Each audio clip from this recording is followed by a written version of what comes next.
어린 아이들을 이 앞에 세워서 노래를 부르게 하거나 발표를 하게 하는 것이 쉽지 않다는 걸 우리가 다 경험하죠.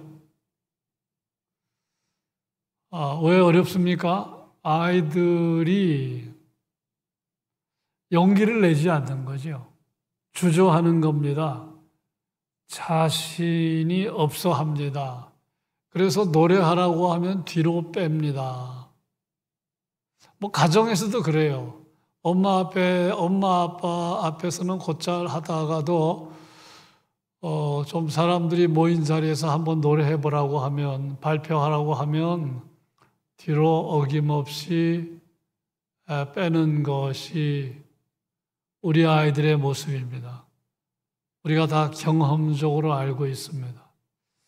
이 본문은 기드온의 소명장, 하나님께서 기드온을 부르시는 그 내용을 담고 있는데 오늘 기드온의 모습이 똑같아요. 그 어린아이들 참 노래시키기 어려운 것처럼 발표하도록 하기 어려운 것처럼 기드온의 모습, 본문에 나타난 기드온의 모습이 바로 그런 모습이다. 뒤로 너무 빼는 겁니다. 그래서 여호와의 사자가 설득하고 달래고 그런 내용이 오늘 말씀에 중요한 내용을 이루고 있습니다. 한 사람이 기드온 앞에 나타났는데 기드온은 여호와의 사자인 줄을 몰랐어요. 나중에 이제 여호와의 사자인 줄을 알게 되었는데 여호와의 사자가 기드온에게 나타나서 이렇게 말했습니다. 12절 여호와의 사자가 기드온에게 나타나 이르되 큰 용사여 여호와께서 너와 함께 계시도다. 그러자 기드온이 뭐라고 대답을 했느냐 하면 13절입니다. 기드온이 그에게 대답하되 나의 주여 여호와께서 우리와 함께 계시면 어찌하여 이 모든 일이 우리에게 일어났나이까? 아니 하나님이 우리와 함께 계신데 어떻게 우리나라 하나님의 백성이라고 하는 이스라엘이 미디안에 7년 동안 압제를 당합니까? 이게 말이 됩니까? 따지는 거죠. 12절은 하나님의 사자가 기드온을 부르는 겁니다. 소명에 해당되는 겁니다. 하나님의 사사로 부르는 내용인데 응하지 않습니다. 바로 따집니다. 계속 보여주세요. 13절. 오 나의 주여 여호와께서 우리와 함께 계시면 어찌하여 이 모든 일이 우리에게 일어났나이까? 하나님이 우리와 함께 계신데 하나님의 백성 이스라엘이 미디안의 압제 밑에서 지금 고생하고 있는 게 7년째입니다. 이게 말이 됩니까? 지금 그런 이야기죠. 그리고 이어서 또 우리 조상들이 일찍이 우리에게 이르기를 조상들에게 들었다는 겁니다. 여호와께서 우리를 애굽에서 올라오게 하신 것이 아니냐 한 그 모든 이적 출애굽할 때 기적이 있었다는 겁니다. 조상들에게 들었다는 겁니다. 지금 미디안 기드온이 말합니다. 그건 맞습니까? 그건 진짜입니까? 지금 그렇게 따지는 내용이에요. 그 모든 이적이 어디 있나이까? 왜 하나님의 이적이 지금 안 나타납니까? 지금 그 얘기잖아요. 그러면서 하나 더 얘기하죠. 여호와께서 우리를 버리셨네요. 여호와께서 우리를 버리셨네요. 미디안의 손에 우리를 넘겨주셨나이다. 이렇게 응수했어요. 그러니까 하나님의 사자가 물러서지 않습니다.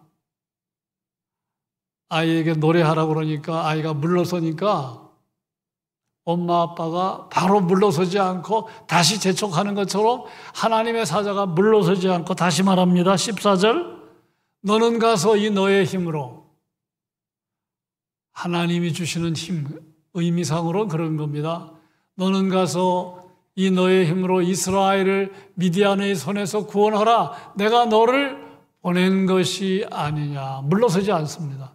하나님의 사자도 물러서지 않습니다.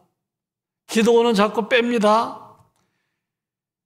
그러자 기드온도 또 물러서지 않아요. 기드온이 뭐라고 얘기합니까? 15절 같이 읽습니다. 오 주여, 내가 무엇으로 이스라엘을 구원하리까? 보소서, 나의 집은 므낫세 중에 극히 약하고 나는 내 아버지 집에서 가장 작은 자니이다. 무슨 말입니까? 우리 지파가 미약한 지파입니다. 내가 속한 지파가 므낫세 지파인데 므낫세 지파가 미약한 지파입니다. 그리고 우리 집안은 미약한 지파, 므낫세 지파 가운데도 우리 집안은 별 볼 일 없는 집안입니다. 부족한 사람입니다. 나는 할 수 없습니다. 나는 안 됩니다. 그런 뜻을 내포하고 있습니다. 계속 뒤로 빼는 겁니다. 예. 자, 그러자 하나님의 사자가 하나님의 뜻을 또 전합니다. 16절.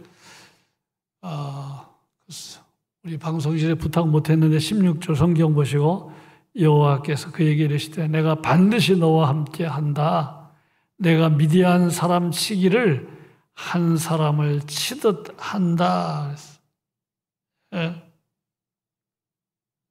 그러자 기드온이 하나님의 사자에게 표징을 요구하는 그 내용이 17절 이하입니다. 또 표징을 요구해요. 정말 내가 하나님으로부터 은혜를 입었다고 하면 내가 표징을 구합니다. 예.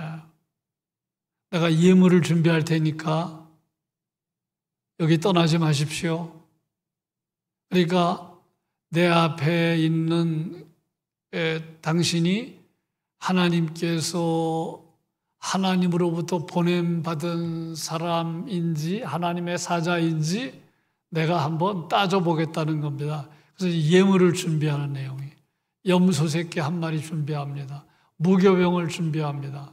그 염소 새끼 그 고기를 준비하고 국을 준비합니다. 그래서 하나님의 사자에게 갖다 주었을 때 하나님의 사자가 이 바위에다가 그 염소 새끼 고기를 쏟아라. 국도 쏟아라. 하나님의 사자가 지팡이 가지고 바위에서 불이 나오게 해서 고기와 무교병을 살르는 기적을 경험했을 때에 이제 기드온이 두려워하면서 꼬리를 내리는 내용, 그것이 이제 하나님께 그래서 제단을 쌓는 내용이 24절로 이어집니다. 자, 여기서 우리가 관찰하게 되는 것, 발견하게 되는 건 뭡니까? 기드온은 어떤 사람입니까? 소심한 사람이었다. 또 하나 확인할 수 있는 것은 신앙이 깊지 않았다는 거예요. 하나님의 사자가 기드온을 찾아가서 이스라엘의 사사로 불렀지만 기드온은 신앙이 깊은 사람이 아니었다는 거예요. 이 기드온을 볼 때에 아브라함이 생각나는데요. 아브라함과 완전히 비교가 되지요. 아브라함은요, 하나님께서 찾아가서 너는 본토와 친척과 아버지 집을 떠나라고 했을 때에 그대로 순종합니다. 생각해보면요, 아브라함처럼 반응한 사람들이 많지 않아요. 보통 믿음이 아닙니다. 예. 본토와 친척과 아버지 집은 삶의 울타리잖아요. 지금부터 약 4,000년 전에 삶의 울타리를 떠난다. 그건 생명을 각오하는 겁니다. 생명의 위협을 감수하는 겁니다. 12장, 창세기 12장 4절에 보면 말씀을 쫓아갔다. 보통 믿음이 아니에요. 말씀에 그대로 순종하는 놀라운 믿음. 아브라함과 기드온을 비교하면 하늘과 땅의 차이입니다. 분명한 거는 기드온은 신앙이 깊지 않았다는 거예요. 그런데 이상한 게 있잖아요. 신앙이 깊지 않았는데 하나님의 사자가 기드온에게 찾아가서 이스라엘의 사사로 부르셨다. 예. 두 가지 생각할 수 있는데, 하나는 하나님의 주권이지요. 하나님의 입장에서는 하나님의 주권입니다. 하나님의 주권이라는 말은 그게 이제 하나님의 뜻입니다. 하나님의 원하심입니다. 왜 그렇게 믿음이 없는 기드온을 찾아갔을까? 그건 하나님의 고유 권한에 속한 겁니다. 그걸 하나님의 주권이라고 그래요. 그 고유 권한은 절대적이기 때문에 하나님의 절대 주권. 우리가 신앙생활할 때 이 하나님의 절대 주권을 인정해야 신앙이 도약합니다. 신앙이 시험받지 않습니다. 하나님의 절대 주권을 인정해야 돼요. 예. 지난 주간에 이민기 성도님 왜 61세밖에 안 됐는데 불러가셨을까? 이게 바로 하나님의 절대 주권입니다. 고유 권한이에요, 그분의. 제가 지난주 토요일 윤학자 성도님 신방 갔는데 올해 103세. 그런데 얼굴이 얼마나 고운지. 이분이 이렇게 앞으로 사시면 104세, 105세, 106세 문제 없겠다 싶어요. 왜 이분은 이렇게 생명이 긴 건가? 그게 하나님의 절대 주권입니다. 예. 이 믿음이 좋은 기드온이 아닌데 기드온을 부르셨다. 이거 하나님의 절대 주권이고요. 인간의 측면에서는 제가 묵상할 때 기드온의 정직성과 관계가 있는 게 아닌가 그런 결론에 다다랐어요. 기드온의 정직성입니다. 오늘 설교에서 드리는 중요한 포인트인데요. 기드온에게는 믿음이 깊지 않았지만 기드온의 장점은 뭐냐 하면 정직하게 자신을 대면했다는. 예. 자기의 모습에 정직했습니다. 예? 내가 좀 따지고 싶어요. 그럼 따지는 겁니다. 이게 정직한 거잖아요. 어떤 사람은 의심이 드는데 안 따져요. 이건 자기 감정에 정직하지 않은 거죠. 예? 그래서 여러분, 자기 감정에 정직한 게 굉장히 중요합니다. 굉장히 중요해요. 기도원의 장점 뭐라고요? 감정에 정직한 거예요. 따지고 싶으니까 따지는 거예요. 예? 의심이 드니까 하나님이 함께 하신데 왜 이스라엘이 이 모양입니까? 예? 옛날 그 기적 어디 갔습니까? 예? 그러니까 마음에 궁금한 게 있으면 그대로 물어보는 겁니다. 예?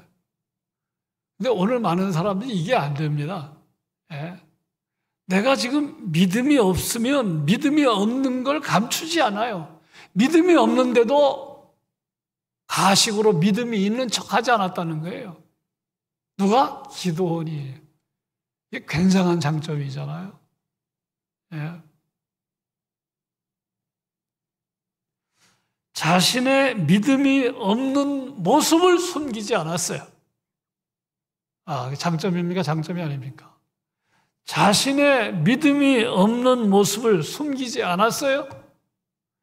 있는 그대로 자신을 하나님께 드러냈습니다. 예. 다시 보세요. 예. 13절 다시 보세요. 하나님이 함께 하시면 어찌하여 이 모든 일이 우리에게 일어났나이까? 이게 얼마나 솔직한 태도입니까? 예? 출애굽의 기적이 왜 우리에게는 나타나지 않습니까? 예? 하나님이 우리를 버려서 미디안의 손에 붙인 거 아닙니까?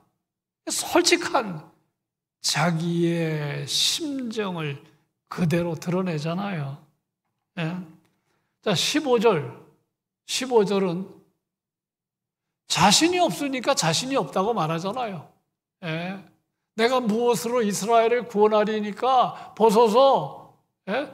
나 부족합니다. 나 할 수 없습니다. 자신이 없습니다. 자신이 없는데도 할 수 있다고 말하지 않아요. 예?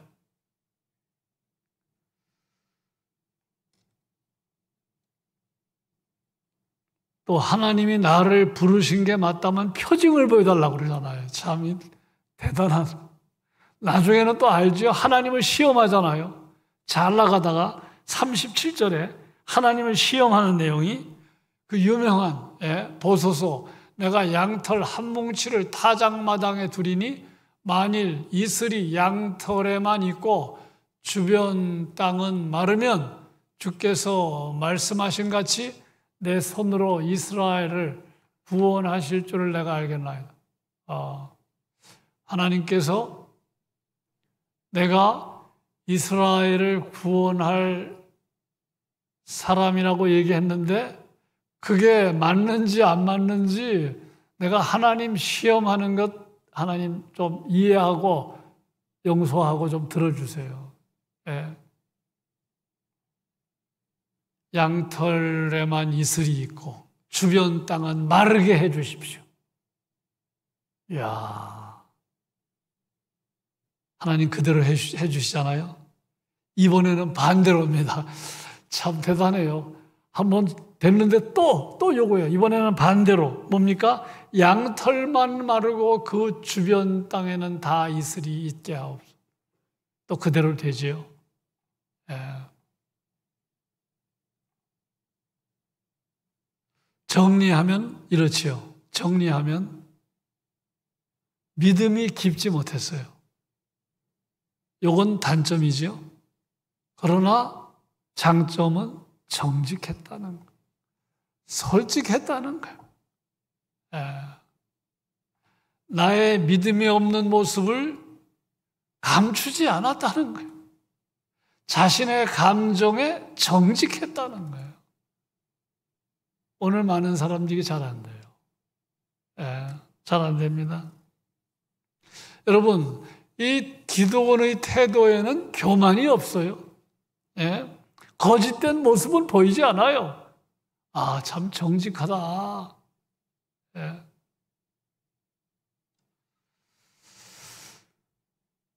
제가 우리 제 아내 탁 목사한테 이따금 하는 이야기인데 오늘 또 합니다. 홀로 사시며 교회를 열심히 섬기는 권사님이 계셨어요. 근데 이 권사님은 긍휼의 은사가 있었어. 교인들이 다 알아요. 저 권사님은 긍휼의 은사가 있다는 거.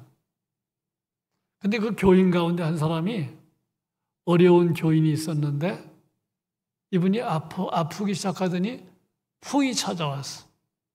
그러니까 교인들이 어떻게 판단했느냐 하면 저 권사님이 저 풍에 걸린 교인을 돌보겠구나라고 기대한 거예요. 그래서 그 뜻을 권사님에게 말씀을 했더니 뜻밖의 대답이 온 거예요. 뭐라고 대답이 왔느냐 하면 지금 내가 건강이 좋지 못해서 자신이 없습니다. 자신이 거절한 거예요. 거절한 겁니다.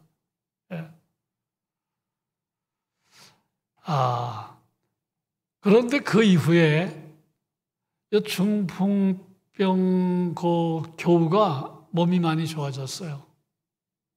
그리고 권사님도 건강이 많이 좋아졌어요. 그 다음에 권사님이 이렇게 말한 거예요. 내가 건강이 옛날보다 많이 좋아져서 내가 이제 저 성도님을 돌보겠습니다. 여러분, 이 권사님의 태도를 어떻게 생각하십니까? 여러분, 이 권사님이 태도가 굉장히 정직한 태도잖아요. 예? 만일 성경에 감당할 만한 자신이 없는데 이웃을 내 몸과 같이 사랑하라는 말씀 때문에 억지로 간병을 했다면 권사님 편치 않는 마음으로 봉사하는 거죠. 봉사하긴 하지만 편치 않는 마음으로 봉사하는 거죠. 몸이 안 좋은 상태에서 간병했다면 권사님도 혹시 쓰러질 수도 있잖아요. 예. 그러니까 이 권사님은요, 이 이야기는 정신과 닥터이자 목사님이신 김진 닥터, 목사님이기도 한데 그분의 책에서 제가 지금 소개하는 겁니다. 그 정신과 닥터가 박수를 쳐요. 신앙생활은 이렇게 해야 된다는 거예요. 예? 이웃을 내 몸과 같이 사랑하라는 것은 지향적인 목표고 내가 지금 안 돼, 현재는. 예? 현재는 지금 그게 안 돼요. 그럼 안 되면 안 되는 수준에서 최선을 다하면 되는데 우리는 내 수준은 지금 몸도 안 좋고 감당도 안 되는데 말씀이 막 부담으로 다가와가지고 예. 감당할 수 없는데도 감당할 수 있는 것처럼 거짓되게 반응하는 사람들. 그건 건강한 신앙이 아니라는 거예요. 그래서 우리는 기도원에게서 건강한 신앙의 모습을 발견하게 되는 것입니다. 그래서 있는 그대로 하나님 앞에 나 자신을 드러내는 거. 특별히 언제 그렇게 될까요? 기도할 때. 누가 좀 A라는 집사님이 미우면 밉다고 하나님 앞에 얘기해야 되는데 실제는 미워하면서도 기도할 때는 밉지 않은 것처럼 하나님께 기도하는 거예요. 그럼 하나님은 다 아시잖아요. 참 정직하지 못하다. 실제는 미워하면서 기도하면서는 밉다는 말을 못하고 있는 거예요. 그럼 이중적이잖아요. 미우면 밉다고, 싫으면 싫다고. 하나님, 내가 A 집사님이 미워 죽겠어요. 저 집사님 때문에 너무 힘듭니다. 그게 감정의 솔직한 태도거든. 근데 오늘 우리가 그렇게 기도하는 사람들이 거의 없어. 그런 기도의 모범을 보여준 사람이 다윗입니다. 시편을 보면 다윗의 기도는 솔직한 기도입니다. 그런데 중요한 건 무엇입니까? 결국은 그렇게 기도하다 보면 하나님이 위로하시고 기도의 방향을 바꾸어 가셔서 결국은 그렇게 기도했지만 그게 결론이 아니고 결국은 성숙한 기도를 이끌어 가신다. 굉장히 중요한 거죠.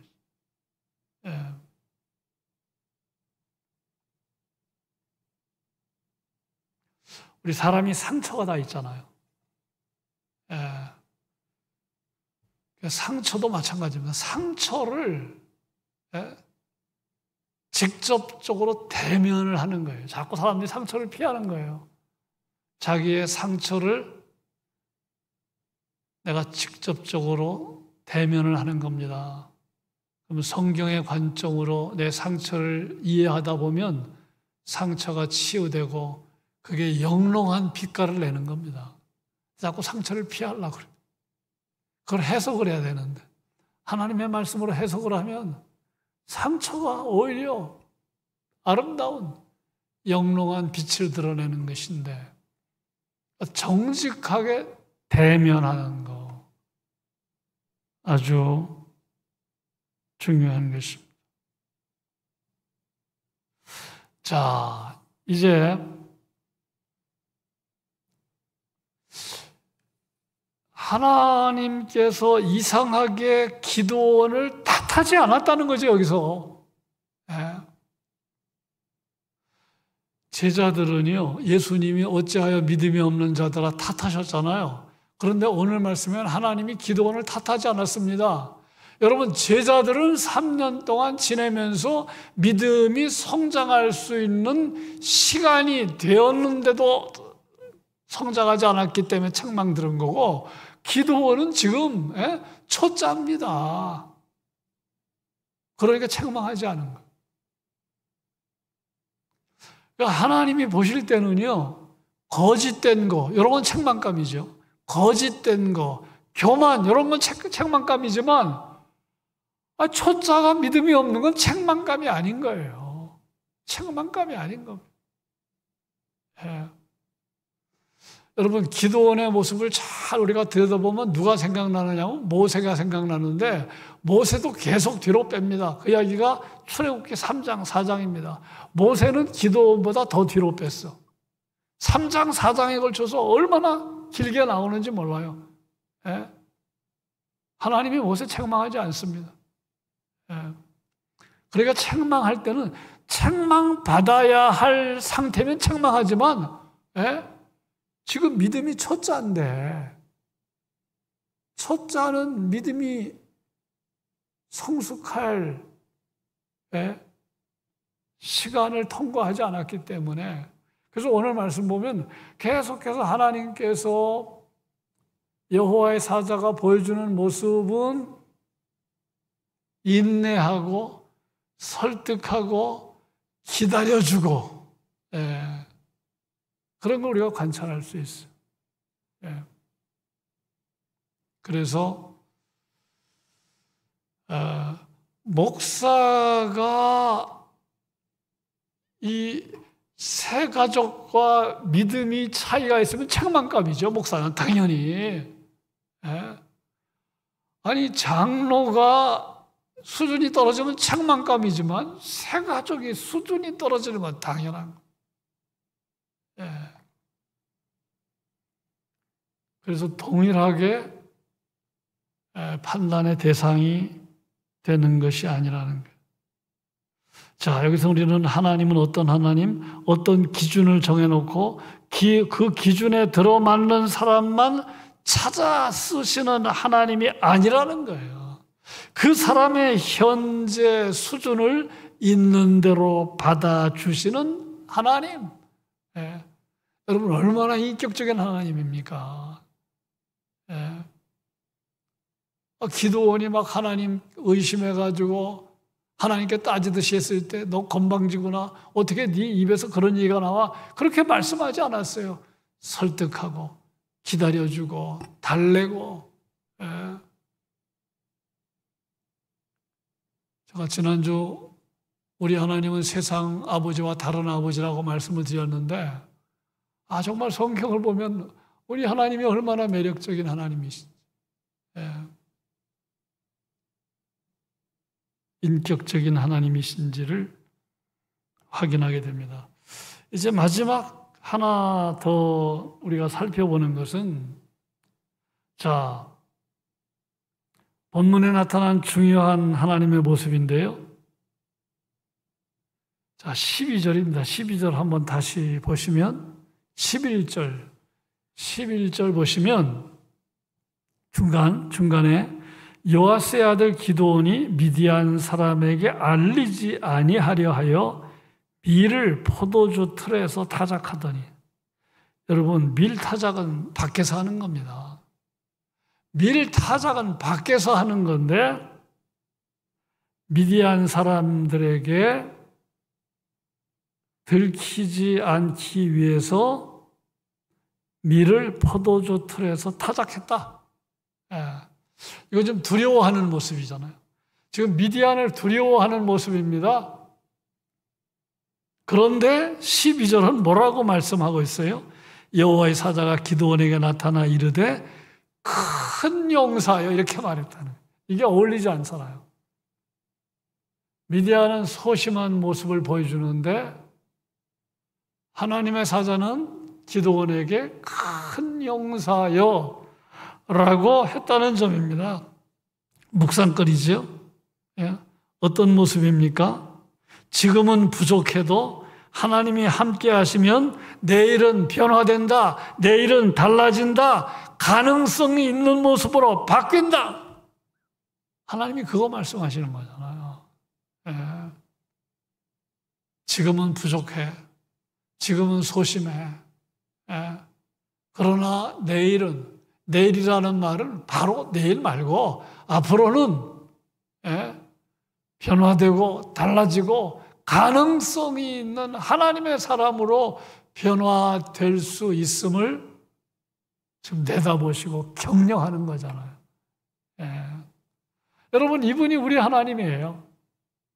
이 말씀을 묵상할 때 떠오르는 장면은 요한복음 1장 42절 예수님이 베드로의 본래 이름이 시몬입니다.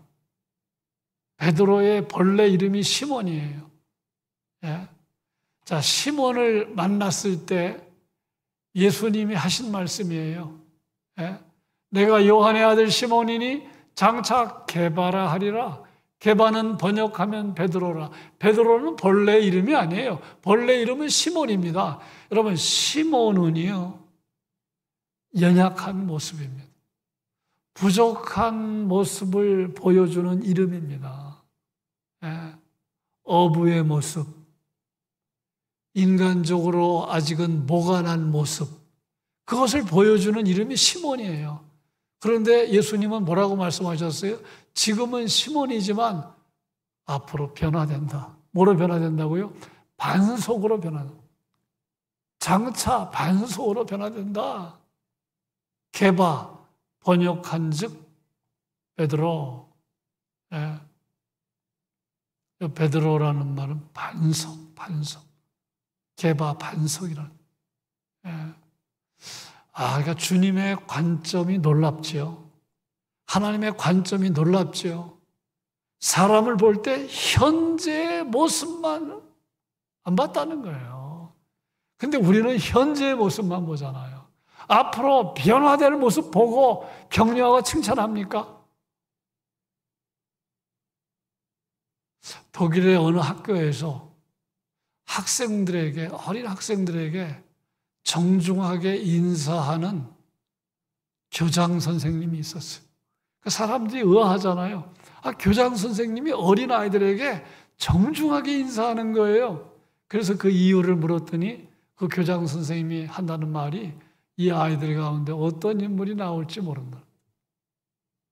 그런데 그 아이들 가운데 정말로 위대한 인물이 나왔으니 마틴 루터가 그 학교에서 나왔어요.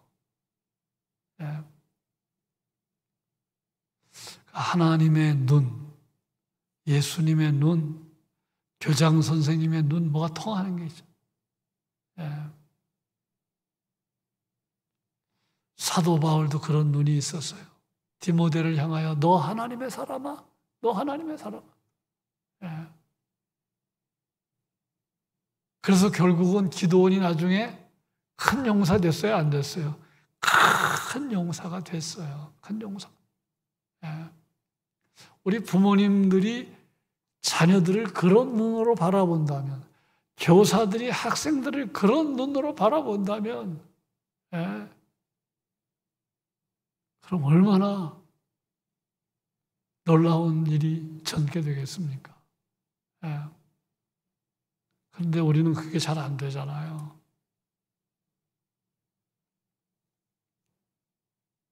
말씀을 맺습니다. 여러분, 나는 얼마든지 변화될 수 있는 나입니다. 나의 가능성은 내가 보는 나가 아니고 하나님이 보시는 나라는 걸 잊지 말아야 돼요. 예.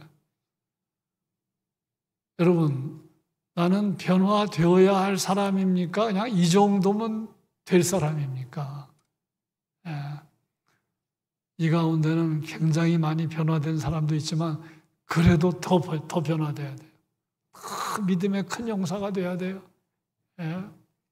반석과 같은 인물이 돼야 돼요. 정말 위대한 하나님의 사람으로 달라져야 돼요.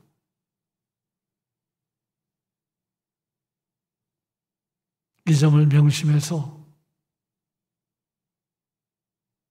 지금의 나 아니고 하나님이 나를 보시는 나. 예. 우리가 그걸 생각을 하면서 하나님 말씀에 순종하고 나 자신을 하나님께 위탁하는 그런 믿음으로 살아가는 우리 모두 되시기를 주님의 이름으로 축원합니다.